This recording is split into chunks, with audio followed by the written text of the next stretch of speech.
Hey fifth graders, we are working in chapter 6. We are on lesson 2 today on page 385. It's a hands-on lesson, use models to multiply. All right, so we're going to use pictures to show multiplication and work through some problems here. So let's jump right in. First, we're going to do the draw it example.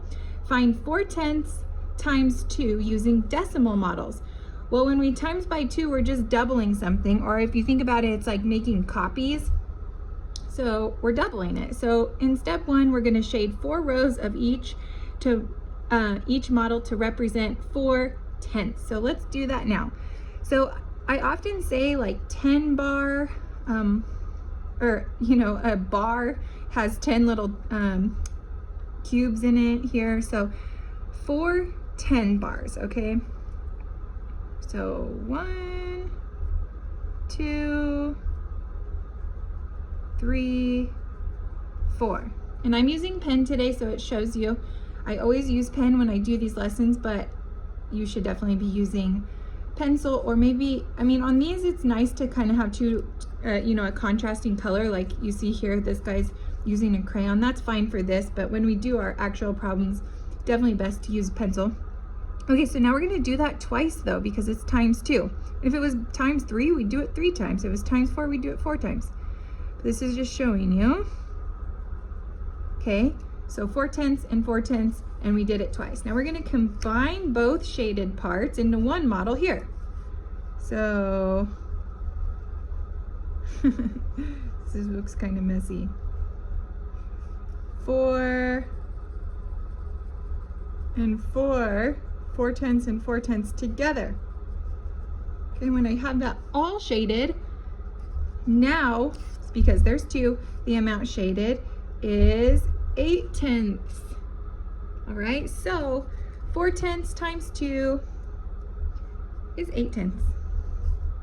And we can check using repeated addition because we know 4 and 4 equals 8, right? So repeated addition shows that there. Easy peasy.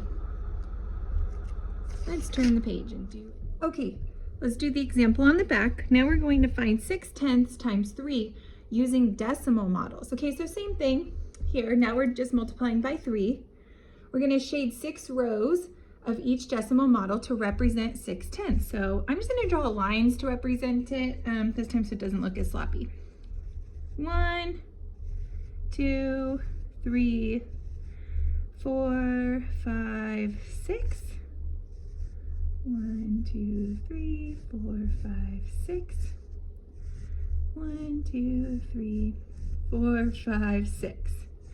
All right, if you need a little more time, or if you want to go back over and shade it so it's a little more contrasted, push pause and do that now. If I ever go too fast, definitely push pause or rewatch. All right, let's do step number 2. So now we're going to combine all of the shaded parts. Okay, so when we get to 10, this one is full, right? So we have to keep that in mind. So since the combined shaded parts will not fit into one model, now we can use 2 models, okay? So what does that look like? Well, if I did 6, I have 6, and 6 more is 12, right? I have 10 that can go here, okay?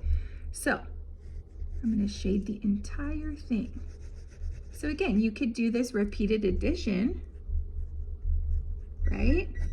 All right, so 6 plus 6 is 12. So I know that there are 10 rows here, so I have all of this shaded. Again, this is a little sloppy with the pen. All right, and now there were 2 left over that didn't fit in here, right? And I have 6 more. So 6 plus 2 is 8. So I'm going to shade in 8 of these. 1, 2, 3, 4, 5, 6, 7, 8. Okay? So 1 whole model and 8/10 of a second model are shaded. The total amount of shaded is 1 whole and 8/10. So 6/10 times 3 is 1 and 8/10. Or if I did repeated addition, right, I could do 6 plus 6 plus 6. we basically did repeated addition with our models here, okay? So again, we took this here and we combined it all in one, okay? We're just regrouping them. All right, so you're gonna go on and you will do this. You'll do the talk about it, okay? You will go on and do the practice it here. You're gonna have more practice with the models. Shade the models to find each product, okay? So times 2, times 2, times 3, times 3, all right?